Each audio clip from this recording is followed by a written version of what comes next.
What's up YouTube, this is CP from CP Hobbies and welcome back to another video. So before we get into today's video, remember to hit the like button, hit the subscribe button if you haven't done so. And yeah, we're going to talk more about, TCG, different tradings, hobbies, investment, as well as the card market.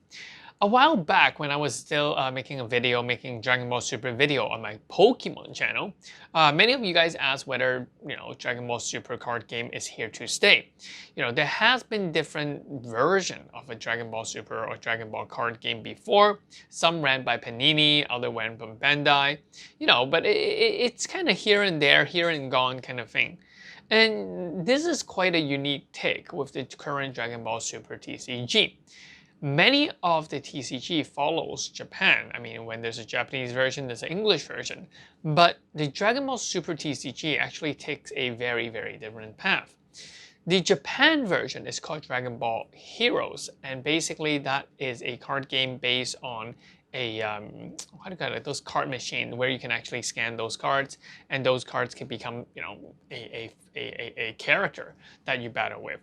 I'm not too familiar with that game. We could do some opening on this channel with, those kind of cards, but in general, we are looking at the Dragonball Super card game. There are a few things that I believe will make a strong card game. The first thing being it is a strong franchise, and I think that's similar to Pokemon. Dragon Ball is a very, very strong franchise. Second, it's ongoing. Because if the franchise is ongoing, what it means is that it is going to, attract new blood, new kids, new people that wants to, get into the hobby. So I think that similar to Pokemon's, Dragon Ball Super was relatively strong in that sense. Now, the downside to that is Dragon Ball Super is considered to be a little less appealing to girls traditionally because, girls, and fighting, the traditional stereotypical thinking is that it doesn't really work. But, as time goes by, I realized that as male and female, women's right, became more, balanced, I think that, people just like it as it is. It doesn't matter whether you're a guy or girl, even though it is more appealing to guys. Now, back when the first few sets was released, back when it was the first year of Dragon Ball Super, I said I had reservation because it's a Bandai game. And, Bandai tends to, kill a lot of TCG because they don't know how to properly manage or run it.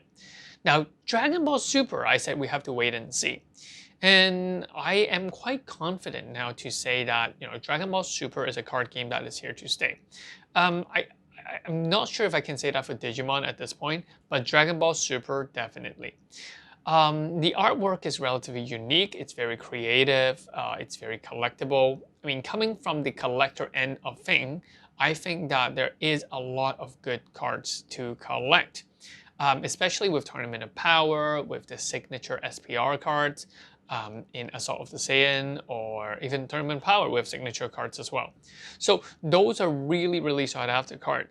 But what makes a strong card game is not whether it is collectible or whether there is collector collecting it. It is whether there are players playing the cards.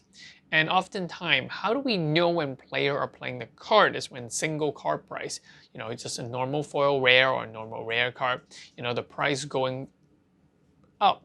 I mean, we're moving into the like $5, $10 one, or more even higher rarity ones is going for like 30, 40. And I think that that's where things get interesting. That's where things get wow, because the reason for the high demand in these cards is not because of the rarity of the card, but the demand of these cards. Remember, Dragon Ball Super is a very, very different card game than Pokemon. Pokemon, Pokemon just sells. We know Pokemon sells, so they can usually print a lot more. Whereas Dragon Ball Super cards, they're not printed to demand kind of thing. Basically, we make a pre-order almost half a year earlier, and then basically those information gets sent back to Bandai, and then Bandai will start printing the exact amount that people order. So what we're not going to see is we're not going to see a lot being flooded into the market. However, this was not the case in earlier sets. For example, you have the Colossal Warfare. I think the 4th and 5th set. Those were the times when things weren't that popular. You know, the pre-order time was a lot shorter. Basically, they were printing the cards before it was pre-ordered already.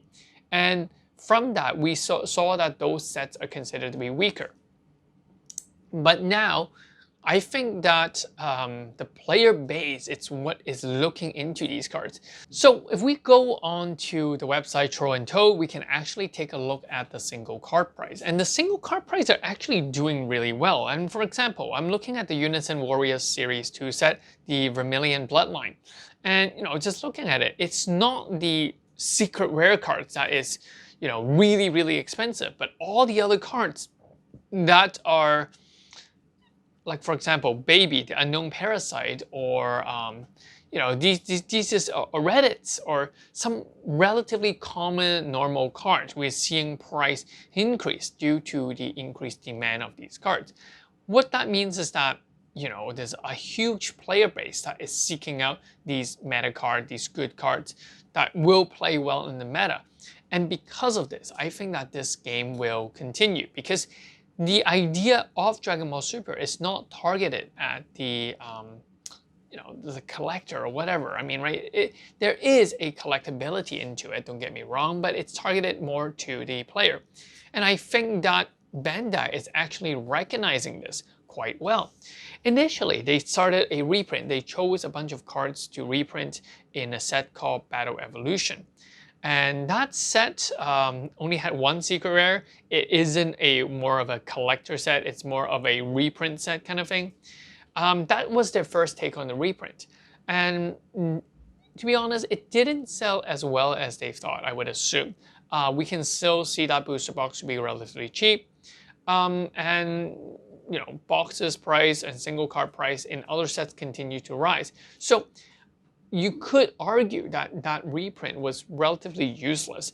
I mean, it doesn't appeal to the collector. It doesn't really appeal to the player base as well. So I think going back to basic, what they're going to do is that for the Vermilion Bloodline one, there are news that Bandai is going to print a reprint version of these box. And all the cards will have a RE labeled onto it, meaning that it is a reprint. So you could consider it as your first alpha edition and your second or unlimited edition. And I think that, you know, this might actually be something good, because this will cause the box prices to drop, but at the same time, it will continue to maintain a high collectability in terms of the first print run. And I think in general, I think it's a win-win situation. So the collectors can still keep collecting cards, whereas a player can still have access to cheap cards to build their deck. And I think that, you know, going this direction, Dragon Ball Super seems to be, I mean, Bandai seems to be caring for this game. And I think that because of this game have a very great longevity potential. And that's why I think Dragon Ball Super in the long run is going to go really well.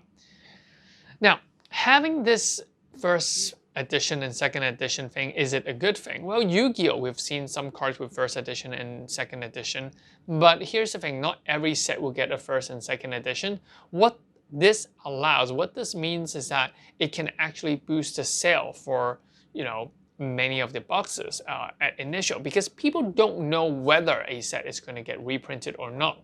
So that is a very interesting and very good take, I would expect, on Bandai's side.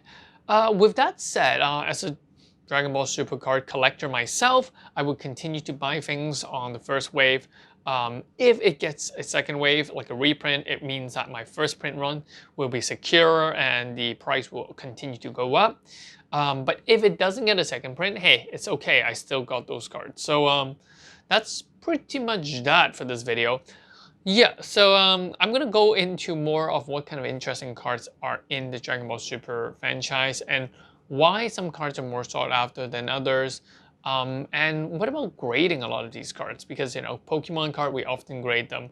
But what about these cards? And do we grade them? Who are the people that really want to have or own these cards? So we're going to make more video focus on Dragon Ball Super for a while. And then most likely by the end of this month, the new Digimon theme set is going to be released. So we're going to do some opening on that one as well.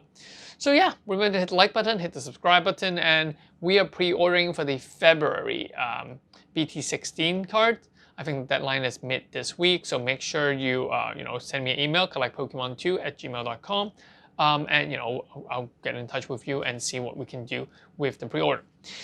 Well, that's pretty much it. I'll catch you guys in the next one. Peace. This is CP.